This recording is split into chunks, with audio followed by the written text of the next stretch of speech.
এটা শরবত না যেন অমৃত, যাকে খাওয়াবেন সেই বলতে বাধ্য হবে। আসসালামু আলাইকুম, সবাইকে ওয়েলকাম জানাচ্ছি রেসিপি আমার কিচেনে আরও নতুন একটি রেসিপি দেখার জন্য।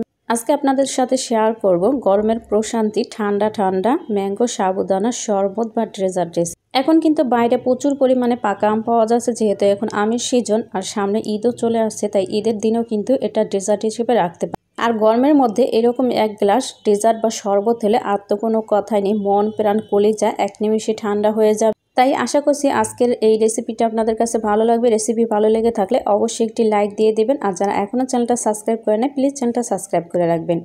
তো প্রথমে এখানে নিয়ে নিচ্ছি একটি প্যান বসিয়ে আমি দুধ। এখানে আমি 4 কাপ পরিমাণে গরুর দুধ নিয়ে নিচ্ছি, আর এই দুধটাকে আমি আগে থাকতে জাল করে রেখেছিলাম।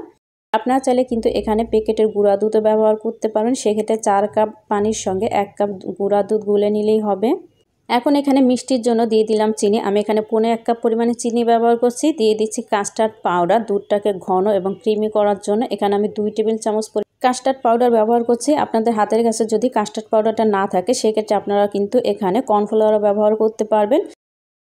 তো নেড়ে ছেড়ে অপেক্ষা করবো এটা বলক আসা পর্যন্ত। যেহেতু এটা আগে থাকতে দুধটা জাল করা, সেক্ষেত্রে কিন্তু বেশি জাল করার কোনো দরকার নেই। যখন বলক চলে আসবে জাস্ট 2 মিনিটের মতো এটাকে আমি জাল করে নিব।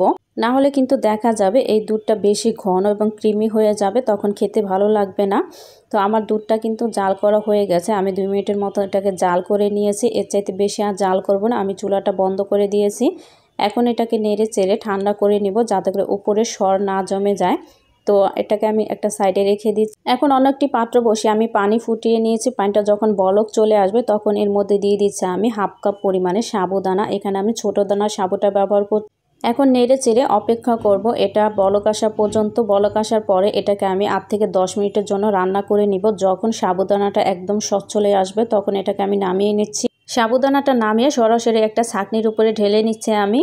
তো ছাঁকনির উপরে ঢেলে নেওয়া হয়ে গেলে এখন একটা স্প্যাচুলার সাহায্যে নেড়ে চেড়ে দিব, যাতে করে গরম যে পানিগুলো সেটা পড়ে যায়। আর উপর দিয়ে ঠান্ডা পানি দিব। এই ঠান্ডা পানি দিয়ে ধুয়ে নেওয়ার কারণে কিন্তু একটার গায়ে একটা লেগে যাবে না। তো স্প্যাচুলার সাহায্যে নেড়ে চেড়ে পানিটা ঝরিয়ে নেওয়ার পর একটা সাইডে রেখে দিচ্ছি। তো আগে থাকতে যে দুধটা জাল করে রেখেছিলাম সেটা কিন্তু অনেকটা ঠান্ডা হয়ে গেছে এই পর্যায়ে। তো এখন এর মধ্যে আমি সেই আগে থাকতে সাবুদানাটা রেখেছিলাম সেটা দিয়ে দিচ্ছি। চেষ্টা করবেন দুধটাকে খুব ভালোভাবে ঠান্ডা করে নেওয়ার জন্য। তো সাবুদানাটা দিয়ে এখন এর মধ্যে দিয়ে দিচ্ছি আমের পিউরি। আমি এখানে 1/2 কাপ আমের পিউরি নিয়েছি, আপনারা চাইলে কিন্তু বাড়িয়েও দিতে পারেন। আমি আমটাকে ব্লেন্ডারে ব্লেন্ড করে নিয়েছি। এখন এর মধ্যে দিয়েছি আমি কিছু টুকরো করা আম। এখানে আমি 1 কাপ পরিমাণে আম নিয়েছি। সাথে দিয়ে দিচ্ছি আমি কিছুটা কাঠবাদাম কুচি, আর দিয়ে দেবো কিছু পেস্তা বাদাম কুচি। আপনারা চাইলে এখানে আপনাদের পছন্দ মতো বাদাম কুচি অ্যাড করে নিতে পারেন। এখন সবগুলো উপকরণ খুব ভালোভাবে একসঙ্গে মিশিয়ে নিলেই কিন্তু তৈরি হয়ে যাবে আমাদের ঠান্ডা ঠান্ডা মজাদার শরবত বা ডেজার্ট। এই ম্যাঙ্গো ডেজার্ট বা শরবতটা খেতে এত ভীষণ মজা, একবার খেলে আপনার বারবার খেতে ইচ্ছে করবে।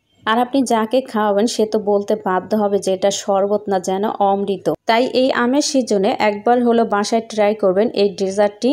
আবার যেহেতু সামনে ঈদও চলে আসছে, তাই ঈদের দিনেও কিন্তু ডেজার্ট হিসেবে এটা রাখতে পারেন। ঠান্ডা ঠান্ডা খেয়ে কিন্তু সবাই প্রশংসা করতে একদম বাধ্য হবে। এখন আপনাদেরকে আমি ডেজার্টটা সার্ভ করে দেখিয়ে দিচ্ছি। আর এটা গ্লাসের মধ্যে সার্ভ করলে দেখতে অনেক বেশি সুন্দর লাগে। আর এটা যখন আমি গ্লাসের মধ্যে সার্ভ করেছি দেখতে এত বেশি লোভনীয় লাগছিল। তো আশা করছি আমার আজকের এই সাবুদানার ডেজার্ট বা শরবতের রেসিপিটি আপনাদের কাছে ভালো লেগেছে। রেসিপি ভালো লেগে থাকলে অবশ্যই একটি লাইক দিয়ে দেবেন। আর যারা এখনও চ্যানেলটা সাবস্ক্রাইব করে নেয় তাদের কাছে অনুরোধ করব চ্যানেলটা সাবস্ক্রাইব করে রাখবেন। আর চ্যানেলটা সাবস্ক্রাইব করে পাশে থাকা অল বেল আইকনটিও বাজিয়ে রাখবেন, যাতে করে নতুন কোনো রেসিপি ছাড়লে সাথে সাথে নোটিফিকেশন পেয়ে যান।